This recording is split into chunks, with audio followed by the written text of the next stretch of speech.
Жизнь – это череда тяжелых испытаний, преодолеть которые может лишь сильный духом человек.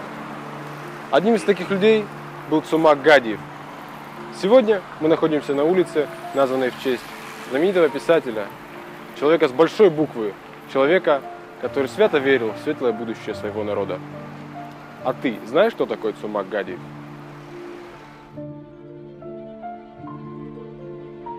Цумак Гадиев родился в семье известного астинского писателя Сека Гадиева.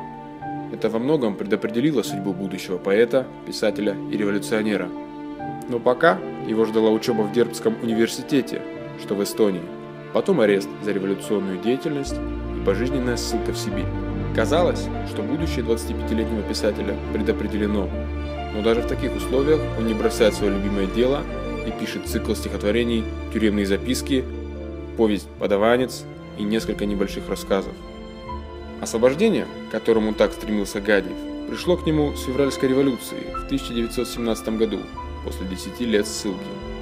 Вернувшись в Осетию, Цумак принимает активное участие в становлении советской власти в республике, занимает должность ректора Горского педагогического института, редактора газеты «Рашзина», заместителя наркома просвещения Терской республики.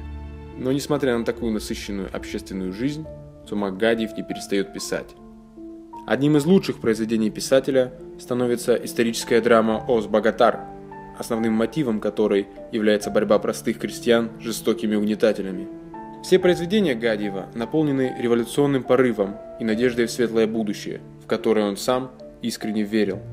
Также его перу принадлежат статьи о творчестве Костахи Тагурова, Илбыздыко Бретаева и многих других осетинских писателей. Но здоровье, подорванное за время десятилетнего пребывания в ссылке, дало о себе знать. Он умер в 1931 году в возрасте 48 лет, так и не увидев, какие плоды принесла с собой так горячо восхваляемая им революция. Имя Цумака Гадиева – это не только его произведение и уличная табличка, но и люди, которые помнят и чтят имя этого великого человека. Так давайте не забудем его и мы.